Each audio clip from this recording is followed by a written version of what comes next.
Bueno, hola, ¿qué tal? Mi nombre es Rocío Novoa y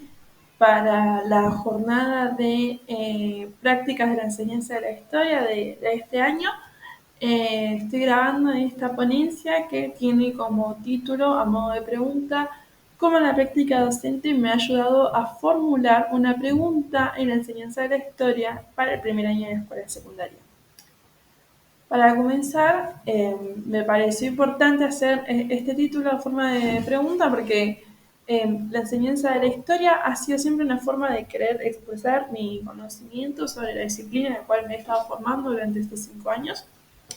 Y esto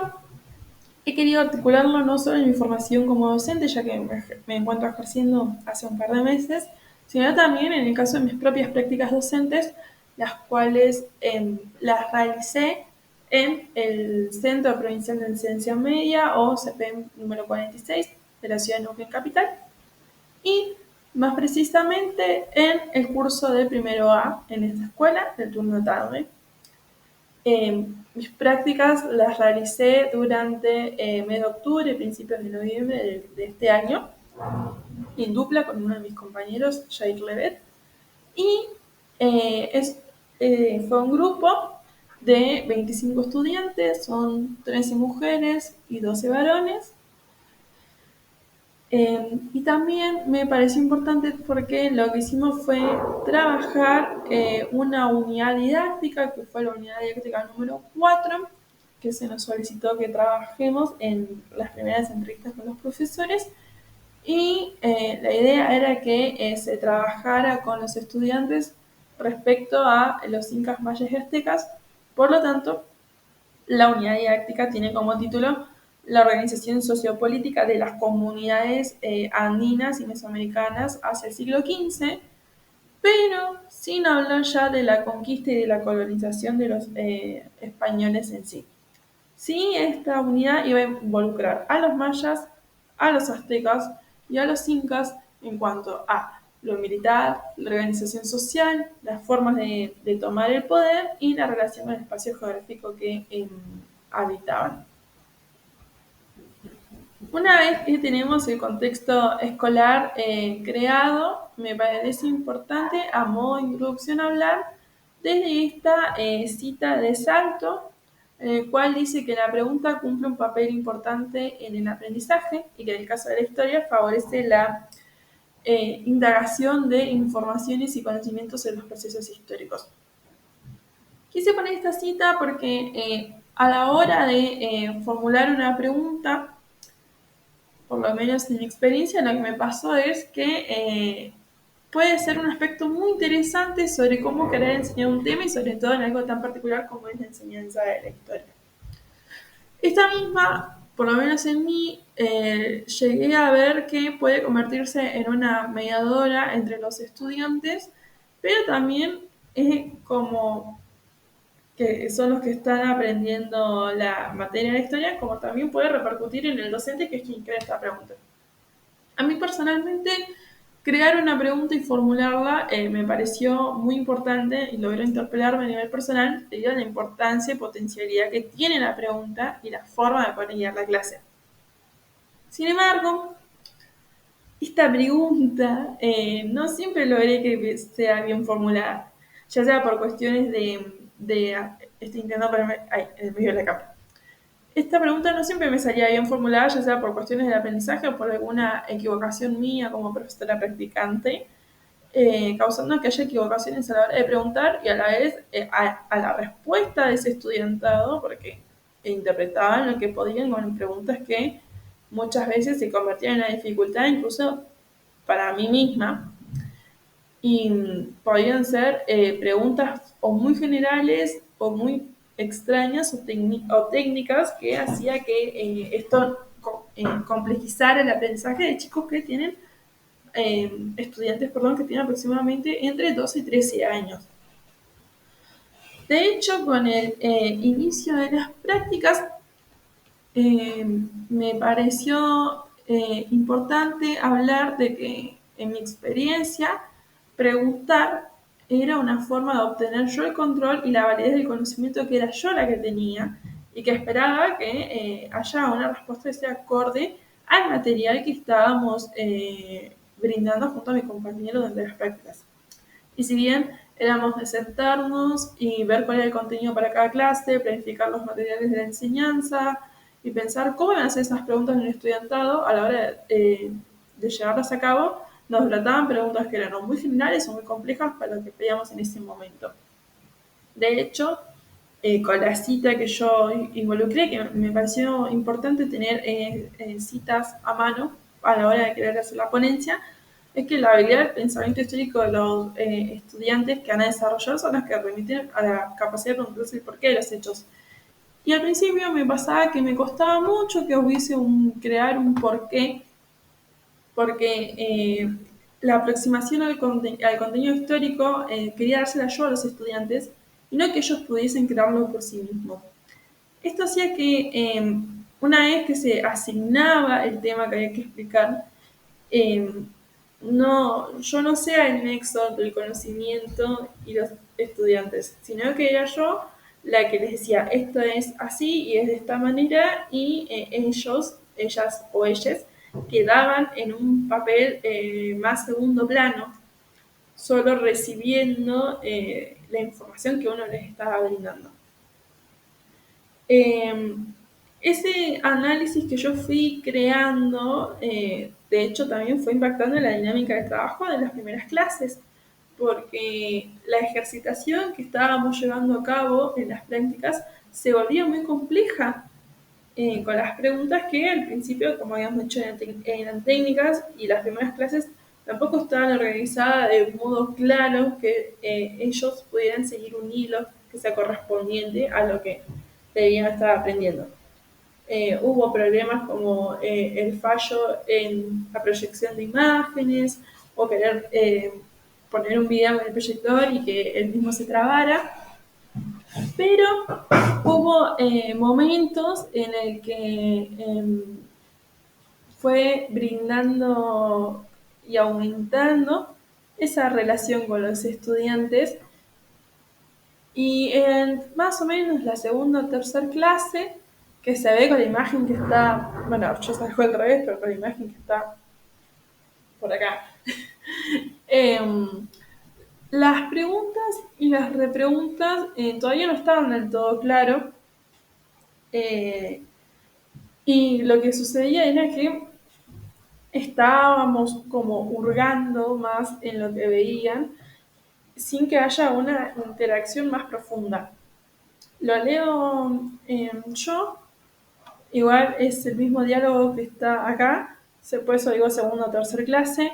en el que yo les pregunto si encontraron algo más en las imágenes, y estudiante 1, como vamos a denominar para no decir sus nombres, ellos hablaban de si veían algo, y ellos hablaban de que veían a los aztecas, y yo les preguntaba por qué era parecido un olmeca a un azteca, y ellos me decían que era por la conexión con la espiritualidad, y yo les preguntaba solamente si se les ocurría por qué.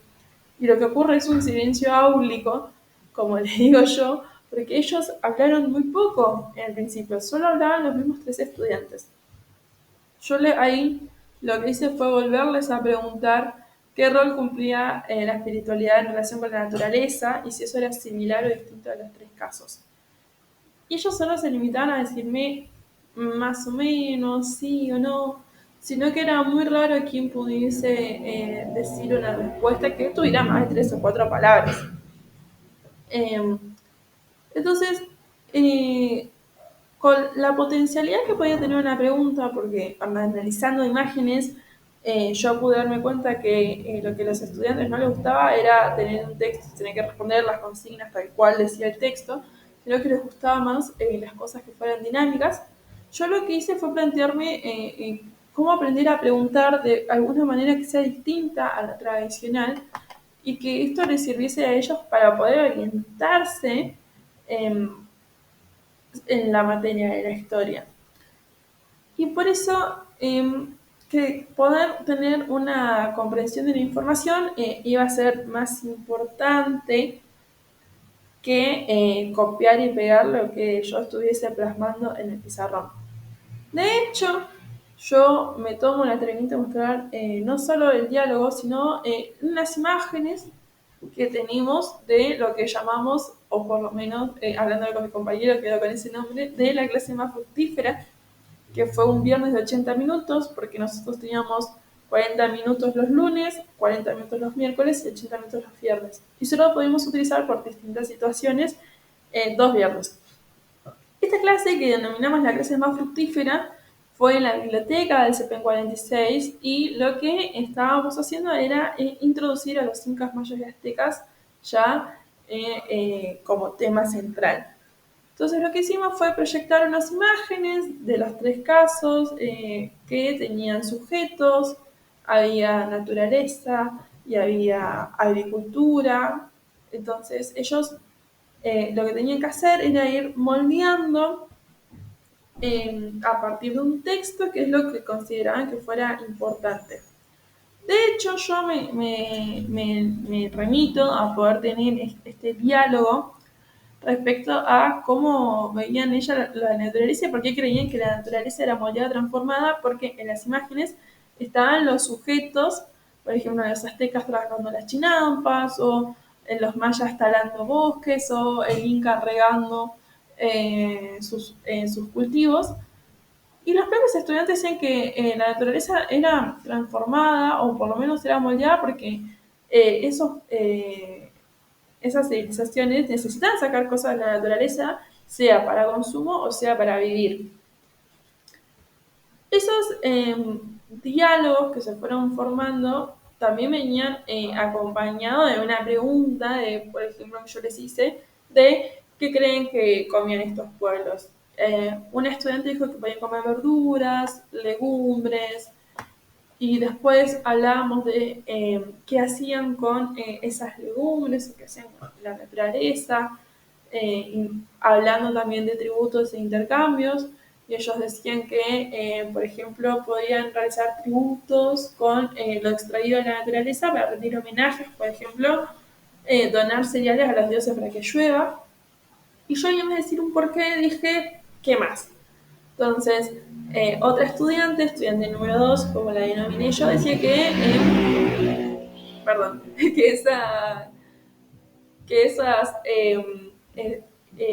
cultivos también podían ser para la naturaleza y para la creencia. Y otro estudiante que no solía hablar mucho, que participó, decía que era porque las sociedades necesitaban de la naturaleza y que podían sacarla para que les sea más fácil mantener su subsistencia. Y querer salir del porqué para que me resultó un poco más complejo también porque es un grupo de estudiantes que puede salir de lo específico y que también a la hora de investigar los saberes históricos para las imágenes y también agregando, ¿no?, que les dimos un texto como mezclados, porque algunos estudiantes tenían incas, otros tenían mayas, otros tenían aztecas, podían construir un relato desde las imágenes. Y eso, cuando lo fuimos construyendo, se fue haciendo una guía en la que en realidad los alumnos eran ellos los que llevaban la clase y yo solo era la mediadora en el conocimiento entre ellos y el conocimiento que tengan que sea adecuado. Si bien a mí me pareció por ahí, leyendo teoría, que desde el trabajo de Sebastián Pla, cuando aprender a pensar históricamente también puede incluir algo más con razonamiento, lo que estuvo bueno fue que construyendo la pregunta y logrando obtener una respuesta que no sea solo 2 oraciones, sino que ellos habían relacionado y habían pensado, es como también podían crear su propia respuesta. Esa forma de querer construir un saber histórico que está vinculado también a la unidad didáctica que le habíamos planteado, lo que había causado es, por lo menos en mí, una pequeña alegría, porque lo que estaba sucediendo era que los chicos habían logrado una forma de pensar. De vuelta, volviendo en esta clase, antes de poder trabajar con los textos, que yo, viendo esa imagen acá, lo que hice fue proyectar una imagen del continente americano y tenían que ir pegando carteles que nosotros habíamos hecho en forma de tarjetas respecto a los países que ellos creían o regiones en donde estaban ubicados, o sea, los incas, los mayas y los aztecas, y poderlos irlos ubicando geográficamente. Fue una clase muy positiva antes de hacer la actividad, que se ve al lado, que ahí estaban sentados ya haciendo la actividad de las imágenes, porque entre ellos mismos comenzaron a debatir cómo es que iba organizado, dónde estaban esas civilizaciones, qué países puede haber abarcado, y de hecho a lo último eh, pasó que un estudiante se dio cuenta de que los países de América Central habían quedado medio desorganizados, entonces eh, otro estudiante quería cambiarlo porque si no, no quedaba claro dónde estaban los mayas y dónde estaban los aztecas. Ellos mismos pidieron permiso para poder arreglarlo y estuvo, la verdad, bastante interesante porque ellos mismos empezaron a debatir dónde estaba cada país sin que sea necesario que nosotros les fuéramos diciendo, sino que era una idea de ellos mismos y era algo que a ellos les interesaba mucho querer participar. Eh, Además de eso, algo que aproveché de hacer en esa clase, cuando estaban hablando de dónde estaban estos países, es que yo tenía un cartel respecto a la sedentarización, el concepto de sedentarismo. Esto lo tenía porque en las observaciones habíamos visto que que los estudiantes habían trabajado la transición del nomadismo al sedentarismo y que además, viendo el poblamiento americano, también habíamos estado estudiando cómo era quedarse en un solo lugar. Por eso, lo que pasó es que yo lo que hice fue preguntarles qué característica principal tenían estas tres civilizaciones, y era que cada una estaba en un punto fijo. Y yo les pregunté qué era entonces si estaban en un punto fijo, y un estudiante me preguntó en qué sentido. Yo lo que les dije era, si, a ver, si las tres están en América, están en un solo lugar y no se mueven, es una palabra que trabajaron con los profes. Y una estudiante respondió que eran pueblos sedentarios, ahí pegué el concepto de sedentarismo en el mapa y les sirvió también para poder entender que estaban en un solo lugar y por eso usaban la agricultura y la ganadería. Y que capaz estaban en esas zonas porque hacían algunas actividades o intercambios o demás. Y una vez que esa pregunta fue más acorde a la formación de las preguntas y que fui logrando que se fueran transmitiendo a los estudiantes, yo vi que aparece una nueva fase que se agrega a la pregunta y es la de la repregunta. Por eso yo me pregunté cómo se podía plantear esa repregunta de la respuesta de los estudiantes. A mi parecer,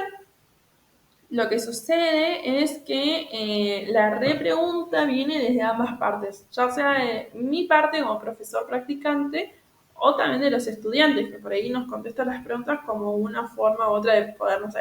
querer zafar o querer mostrar un poco más de superioridad frente a sus compañeros, entonces retrucan con otra pregunta. Y querer formar una repregunta también tiene que ser adecuada, sobre todo para los estudiantes del primer año de la escuela secundaria, y eso me hizo pensar cómo podía hacerles transmitir que haya un poco más allá del material, si también pueden acercarse a su contemporaneidad o su propia actualidad. Eh,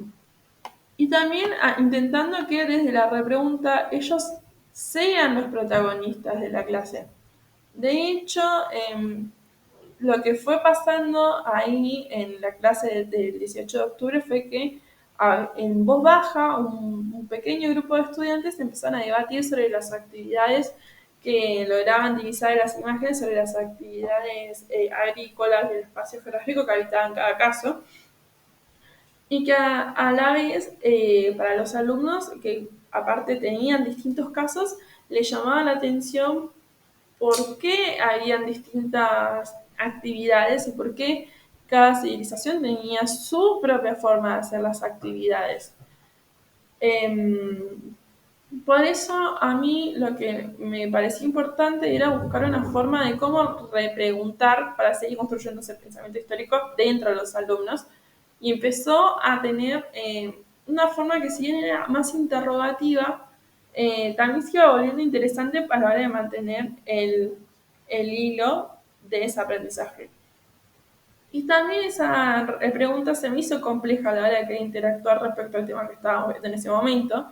Si bien las interrogaciones me servían en cierta medida en base a las respuestas, que eran o de 2 palabras hasta de 4 oraciones, me ayudaban en algunos casos a poder lograr que ellos debatan entre sí mismos.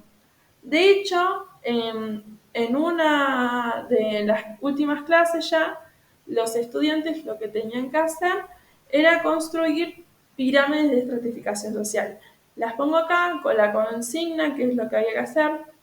Detrás de la palabra de las pirámides, de las tarjetas, había como una definición que contaba qué es lo que hacía cada caso. Y lo que hicimos fue darle a los alumnos,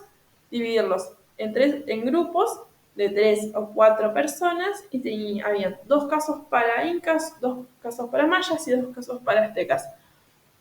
Ahí tenían que ir armando la pirámide como ellos quisieran, pero a la vez lo que tenían que hacer era responder del otro lado de la hoja por qué creían que iba a ser organizada la sociedad del caso. Y para mí estas fueron las partes más enriquecedoras de la práctica, porque ya habían faltado 2 de los estudiantes que más solían participar, y eso dio lugar a que los demás alumnos empezaran a querer participar y compartir sus pirámides. Y eso me hizo ver que algunos empezaron a replantearse el orden verdadero de esas sociedades, sin importar si era correcta o no. Pasó incluso que 2 de las alumnas habían armado su pirámide. Estas son imágenes que estábamos durante la explicación y repartiendo las tarjetas. Se habían planteado el orden, y cuando escucharon al otro grupo ver cómo lo habían organizado, empezaron a decirse: ¿qué hacemos? ¿Lo cambiamos? ¿No lo cambiamos? Y una de las chicas dijo: bueno, pueden cambiarlo si quieren. Y eso fue lo que hizo que estuviera interesante a la hora de querer ver cómo iban debatiendo los propios alumnos y buscando la forma de organizar lo mejor posible su pirámide. Y en una de las rondas que hacía yo por el aula buscando su participación, o si tenían algunas dudas, habían 4 varones que estaban con la pirámide en la mesa, iban moviendo como si fuese un rompecabezas, diciendo cómo iba la pirámide, porque no iba por si era de esta manera o si era de otra. Acá comparto, es una de las respuestas. Se puede ver la respuesta de por qué creían que iba así ordenada, respecto sobre todo que abajo del todo iban los esclavos. Y es interesante ver cómo los nombres que están escritos en grande lo dieron vuelta y pusieron más chiquita la palabra arriba de cómo iban de verdad en sus orden. De hecho, otro de los diálogos que surgieron era sobre guerra civil, que estuvo muy interesante porque hablaban de la búsqueda de riquezas y la inestabilidad territorial. Esto fue en parte de las tensiones y conflictos, entonces ellos buscaban por qué todo era una guerra y por qué era todo inestabilidad, y a qué nos referíamos con inestabilidad. Acá veo una de las respuestas sobre la época en la que vivían los mayas y cómo habían armado sus respuestas desde la pregunta y la repregunta, porque era un grupo que necesitaba preguntar constantemente, como buscando la aprobación de lo que habían contestado. Acá tenemos otra de las preguntas, que es de una de las alumnas, que lo organizaba, en vez de ser como texto, como pregunta-respuesta, pregunta-respuesta.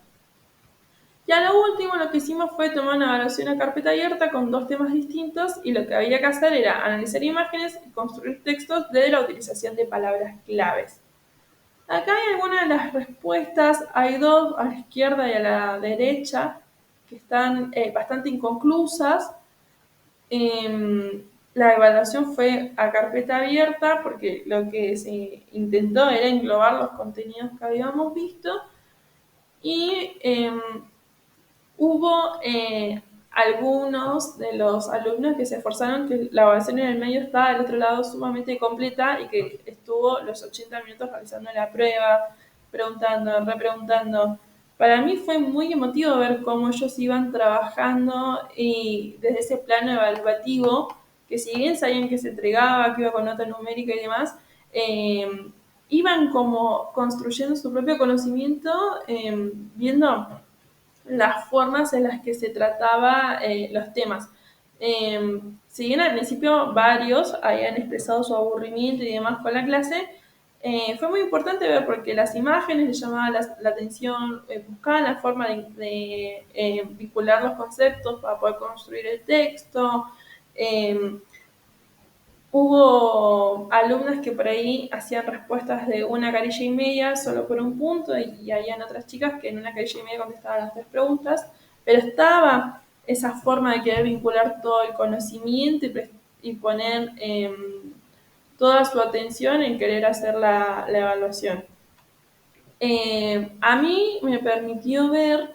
que en esa evaluación y en la mayor parte de las pruebas hubo una construcción de un conocimiento histórico,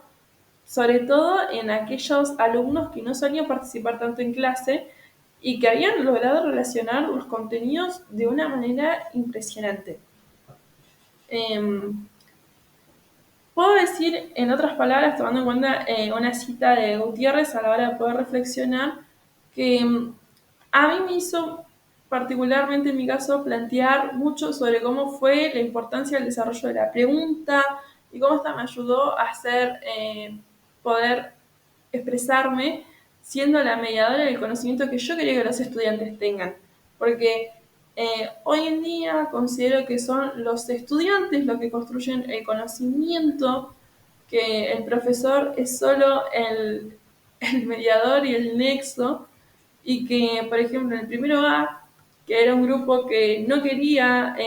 solo escribir consignas y leer textos, el cambio de dinámica que vinculase a la pregunta y la repregunta hizo que también se vea reflejado en sus producciones y relatos, y que eso me hace pensar en que ayudar a pensar históricamente a un estudiante va más allá de los aspectos que puedan acompañar al profesor que está en una nueva formación, sino que es una nueva forma de poder construir su conocimiento. Así que esto sería todo y muchas gracias por habernos acompañado en todo este trayecto de lo que fue las prácticas docentes en historia.